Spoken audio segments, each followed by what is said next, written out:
നമസ്കാരം. എക്സലൻ്റ് അക്കാദമിയുടെ പുതിയ ഒരു വീഡിയോയിലേക്ക് എല്ലാവർക്കും സ്വാഗതം. ആദ്യം നമുക്ക് ഈ പൊസിഷൻ ഒന്ന് വിലയിരുത്താം.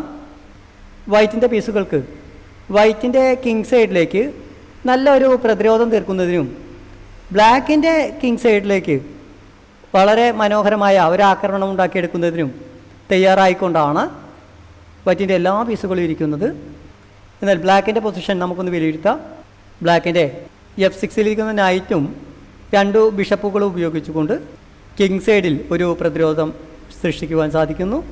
ക്യൂനും രണ്ട് റൂക്കുകളും A5 ഇരിക്കുന്ന നൈറ്റും ഉപയോഗിച്ചുകൊണ്ട് വൈറ്റിൻ്റെ കിങ് സൈഡിലേക്ക് ഒരു ആക്രമണം സൃഷ്ടിക്കുന്നതിനും തയ്യാറായിക്കൊണ്ട് തന്നെയാണ് ഇരിക്കുന്നത്. നമ്മുടെ ഓപ്പോണൻറ്റ് ക്യാസ്ലിംഗ് ചെയ്ത ശേഷം എഡ്ജ് സ്ക്വയർ ഓപ്പൺ ഫയൽ ആവുകയാണെങ്കിൽ ഏതു രീതിയിലാണ് ഒരാക്രമണം ഉണ്ടാക്കിയെടുക്കേണ്ടത് എന്ന് നമുക്ക് നോക്കാം. ഈ പൊസിഷനിലെ ആദ്യ നീക്കം നടത്തേണ്ടത് വൈറ്റാണ്. എന്തായിരുന്നു വൈറ്റിൻ്റെ ആദ്യത്തെ നീക്കം എന്ന് നമുക്ക് നോക്കാം. Bishop H6, B cross H6 എന്ന നീക്കം നടത്തുകയാണെങ്കിൽ Q ക്രോസ് H6 എന്ന നീക്കം നടത്തിയതിന് ശേഷം വളരെ പെട്ടെന്ന് തന്നെ ഒരു ചെക്ക് മേറ്റ് ഉണ്ടാക്കിയെടുക്കുവാൻ വൈറ്റിന് സാധിക്കും. അതുകൊണ്ട് ബ്ലാക്ക് G7 ഇരിക്കുന്ന ബിഷപ്പിനെ മറ്റൊരു സ്ക്വയറിലേക്ക് നീക്കം നടത്തുന്നു. ബിഷപ്പ് H8, H6 ഇരിക്കുന്ന ബിഷപ്പ് അവിടെ ഇല്ലായിരുന്നുവെങ്കിൽ വൈറ്റിന് നിഷ്പ്രയാസം ഒരു check mate ഉണ്ടാക്കിയെടുക്കാമായിരുന്നു.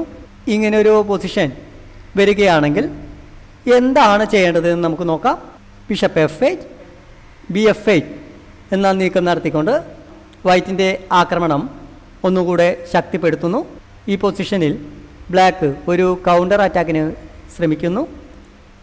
Night cross B3 plus A cross B3, rook cross F8. ബ്ലാക്കിന് നിർബന്ധമായും റൂക്ക് ഉപയോഗിച്ചുകൊണ്ട് ബിഷപ്പിനെ വെട്ടിയെടുക്കേണ്ടി വരുന്നു. ഈ പൊസിഷനിൽ മനോഹരമായൊരു നീക്കമാണ് നടത്തിയിട്ടുള്ളത്. എന്തായിരുന്നു ആ നീക്കം എന്നുള്ളത് വീഡിയോ ഒന്ന് പോസ്റ്റ് ചെയ്തതിന് ശേഷം കണ്ടുപിടിക്കുവാൻ ശ്രമിക്കുക. Rook cross H8 plus king cross H8. ഇപ്പോൾ വൈറ്റിന് റൂക്ക് H1 അല്ലെങ്കിൽ ക്യൂൻ H6 എന്നീ നീക്കങ്ങൾ നടത്തിക്കൊണ്ട് ഒരു ഫോഴ്സ്ഡ് മൂവ് ഉണ്ടാക്കിയെടുക്കാം. റൂക്ക് H1 എന്ന നീക്കത്തേക്കാൾ കുറച്ചുകൂടി നല്ല നീക്കമായി തോന്നുന്നത് ക്യൂൻ H6 ആണ്. കാരണം ബ്ലാക്കിൻ്റെ കിങ്ങിനു സഞ്ചരിക്കാവുന്ന കൂടുതൽ സ്ക്വയറുകൾ കൺട്രോൾ ചെയ്യുന്നതിന് ക്യൂനിന് സാധിക്കും. Queen H6 plus king G8. Black NH7 എന്ന നീക്കം നടത്തിക്കൊണ്ട് ചെക്ക് ബ്ലോക്ക് ചെയ്യുകയാണെങ്കിൽ റൂക്ക് H1 എന്ന നീക്കം നടത്തിക്കൊണ്ട് വളരെ പെട്ടെന്ന് തന്നെ ഒരു ചെക്ക് മേറ്റ് ഉണ്ടാക്കിയെടുക്കാമായിരുന്നു. വൈറ്റിനി ഉദ്ദേശിക്കുന്നത് റൂക്ക് H1 എന്ന നീക്കം നടത്തിയതിന് ശേഷം ക്യൂൻ H8 ചെക്ക് മേറ്റ് ആണ്. അങ്ങനെ ഒരു ചെക്ക് മേറ്റ് ഉണ്ടാക്കിയെടുക്കുമ്പോൾ ബ്ലാക്കിൻ്റെ F6 ഇരിക്കുന്ന നൈറ്റ് ഉപയോഗിച്ചുകൊണ്ട് H5 എന്ന നീക്കം നടത്തുമ്പോൾ വൈറ്റ് ഉദ്ദേശിച്ച മേറ്റിനെ ബ്ലോക്ക് ചെയ്യുവാൻ സാധിക്കും. ബ്ലാക്കിൻ്റെ NH5 എന്ന നീക്കം ബ്ലോക്ക് ചെയ്യുന്നതിന് വേണ്ടി വളരെ തന്ത്രപരമായ ഒരു നീക്കമാണ് വൈറ്റ് നടത്തുന്നത്. നൈറ്റ് D5 എന്ന നീക്കം നടത്തിക്കൊണ്ട് ക്യൂനിനെയും E7 ഇരിക്കുന്ന പോണിനെയും F6 ഇരിക്കുന്ന നൈറ്റിനെയും ആക്രമിക്കുന്നു. ഇപ്പോൾ N ക്രോസ് E7 എന്ന നീക്കം നടത്തുവാൻ സാധിച്ചാൽ ഒരു ചെക്ക് മേറ്റ് ഉണ്ടാക്കിയെടുക്കാം.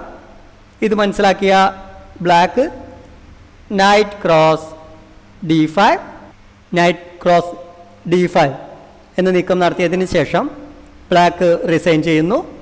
എന്നാൽ തുടർന്നുള്ള നീക്കങ്ങൾ എന്തായിരുന്നു എന്ന് നമുക്ക് നോക്കാം. Rook H1, queen cross C2 plus night cross C2. ബ്ലാക്കിൻ്റെ ഇപ്പോഴത്തെ ലക്ഷ്യം എന്ന് പറയുന്നത് ചെക്ക് മേറ്റ് തടയുകയല്ല, പകരം ഈ ഒരു പൊസിഷനിൽ എത്ര നീക്കങ്ങൾ കൂടുതൽ നീക്കാൻ കഴിയുമെന്നുള്ളത് പരീക്ഷിക്കുക എന്ന് മാത്രമാണ്.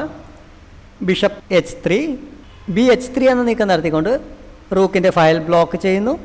Rook cross H3, RAC8, queen H7 plus check mate.